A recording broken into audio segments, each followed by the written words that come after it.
Mėly broliai ir seserys, jeigu šios dienos Evangelijos pamąstymą reikėtų apibūdinti kokiu užvardijimu kaip knygą, turbūt pavadinimas būtų Nepervertink. Pirmasis skaitinys kalba apie išmintį ir mums pačioj pradžioj labai svarbu yra suvokti, o kas ta išmintis yra. Yra daugelis įvairiausių tų apibrėžimų, bet pabandykim tiesiog labai paprastai paimti du skirtumus.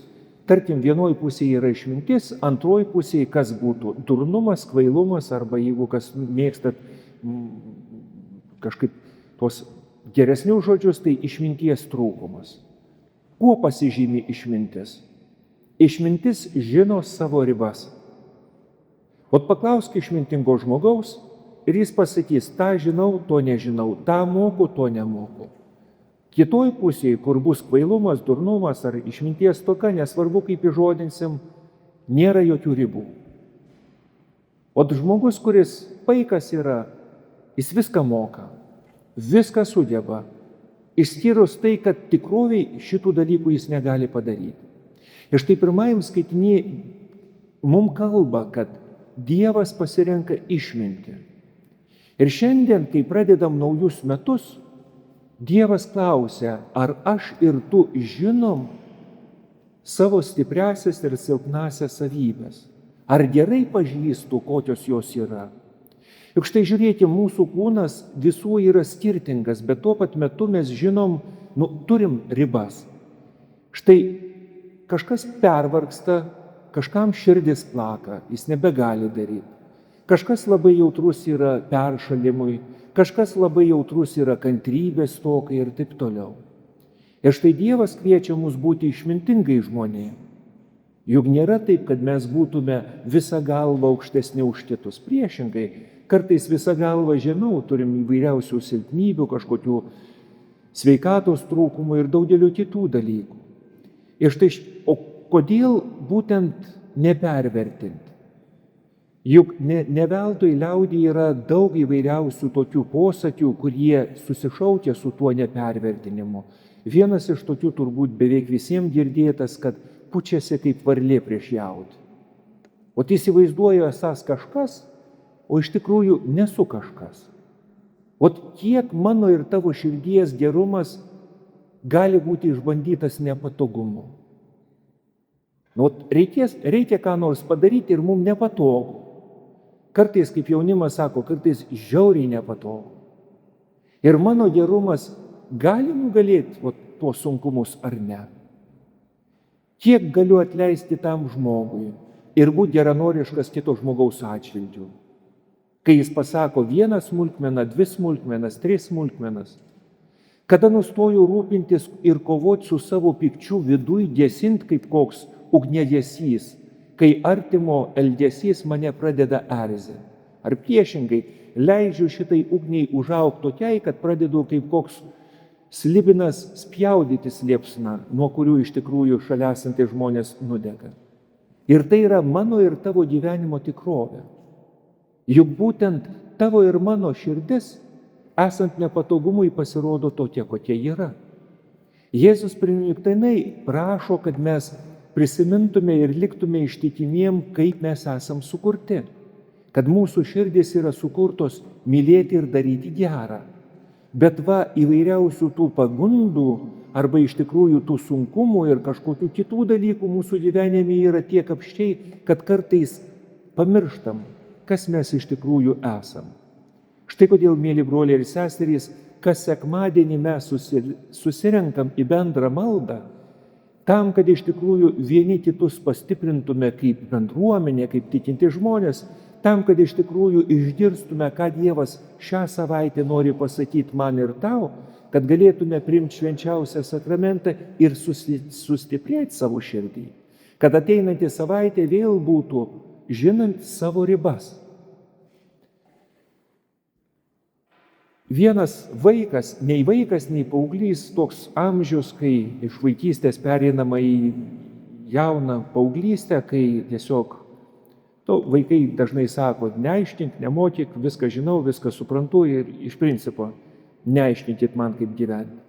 Ir štai tokia šeima gyvena netoli geležinkelio ir kiekvieną savaitgalį važiuoja pas senelius. Ir tas vaikas užsispyręs tvirtina savo tėvams, kad jau yra pakankamai suaugęs ir kad jis gali iš tikrųjų vienas pats nuvažiuoti ir grįžti.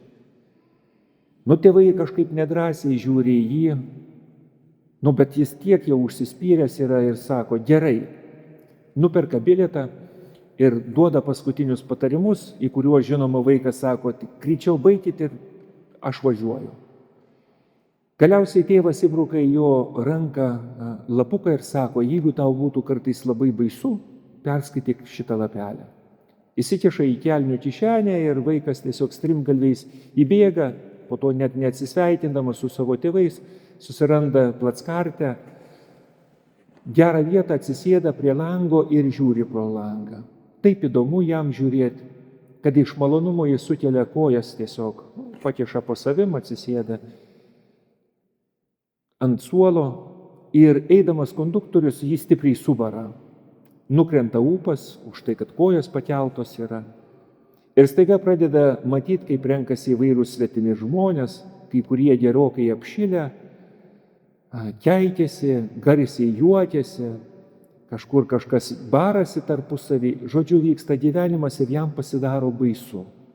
Bando nukreipti savo dėmesį, žiūrėdamas pro langą, bet širdis iš tikrųjų jį plaka labai stipriai.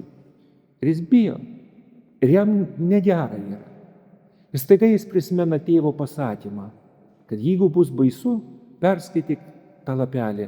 Greit susiranda kišenį į tą lapelį, išlanksto jį, o ten parašyta. Sūnau, aš esu gretimam vagone. Sakykit, mėly broliai ir seserys, ar tu tiki, kad Dievas yra vot toks, išmintingas? Žinodamas mūsų ribas, visada yra šalia. Ar tikiu, ar aš tikiu, ar tu tiki, kad ateinančiais metais, gi mes nežinom, kur mes, kaip bus prabėgs tos 360 kelios dienos. Kai kurie galbūt pakliūsim į ligoninę, kai kuriem galbūt avarija, kai kuriem galbūt ramybės bus laikotarpis, kai kurie susidurs su artimųjų problemom, nežinau. Bet ar tikiu, kad visame tame reikale, kuris gali kelt ir kels, ir baimę, ir nerimą, ir nežinią, ir kitus dalykus, kad Dievas yra šalia, žinodamas, kad mūsų ir drąsa, ir jėgos, ir gerumas turi ribas. Ne tam, kad pasmerktų, užgautų arba sakytų piktdžiugiškai, aha, tau sakiau, tu manęs klausyk. Dievas šitaip nesielgia. Taip gali elgtis tik mano ir tavo širdis. Ar tikiu Dievo buvimu mano gyvenime? Juk tas kūdikėlis, apie kurį kalbam, tai nėra vien tik tai graži instaliacija. Tai yra priminimas, kad Dievo vardas yra Emanuelis. Dievas yra su mumis.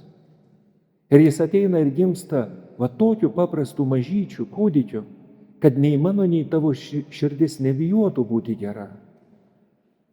Ateinantis metai daugiau ar mažiau jie iš tikrųjų bus pripildyti įvairių gyvenimo smulkmenų. Ir vienas žmogus labai aiškiai primena ir sako, žmonės labai dažnai nuvertina šypsenos ir gero žodžio jėgą. Būtent šypsenos ir gero žodžio jėgą. Ir tas žmogus buvo Don Ritchie, kuris mirė berods 2007 metais Australijoje. Jis gyveno prie Australijos kranto, kuris buvo tokio didžiulis skardis, apačioj iš tikrųjų uolos. Ir ten buvo vieta, kurią pamėgo savižudžiai. Per savo gyvenimą oficialiais paskaičiavimais jis yra išgelbėjęs 150 žmonių. Neoficialiais skaičiavimais apie 500 žmonių. Jis gyveno savo gyvenimą ir karts nuo karto, kai matydavo, kad žmogus jau iš tikrųjų pasistatęs ten apačioj, mašina eina prie tų uolų, iškart lipdavo per kelio tvorą ir eidavo pas tą žmogų tiesiog klausdamas.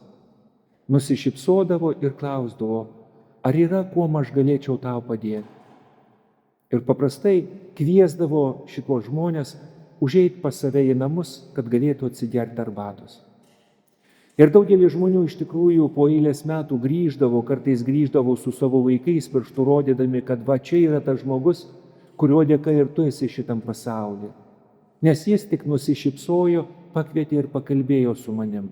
Tada, kai labiausiai mano širdis buvo nusiminusi ir viskuo nusivylusi. Viskuo. Visiška tamsa. Šypsena, paklausimas, ar galiu kuo padėti.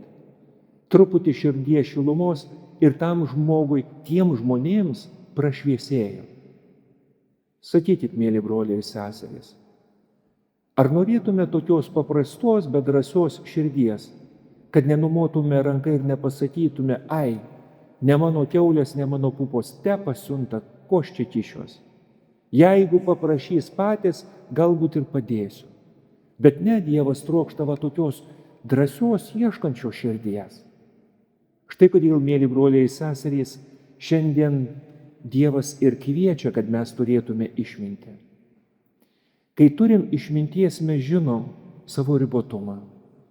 Kai žinom savo ribotumą, tai reiškia, kad mes galim prašyti ir Dievo pagalbos, ir šalia esančių žmonių pagalbos. Kad jeigu ko nors nežinom, galbūt išmoksim šiais metais. Jeigu nedrįstam, galbūt išdrįsim.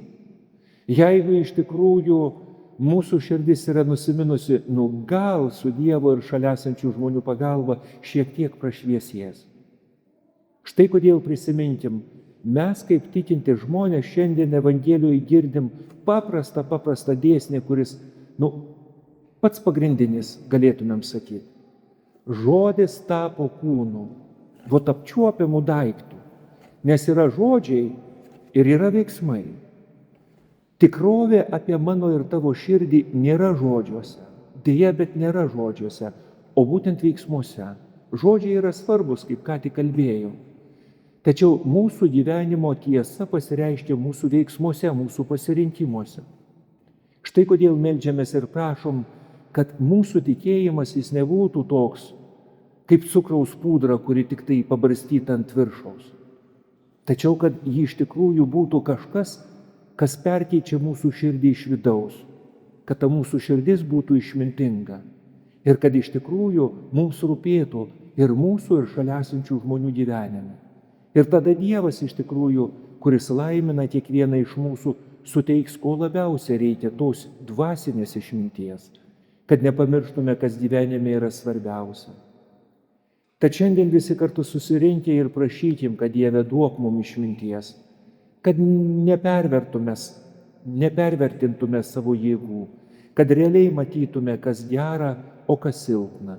Ir kad tai, kas gera, augtų mumise, o tai, kas silpna, stiprėtų arba iš to mes išgytume. Amen.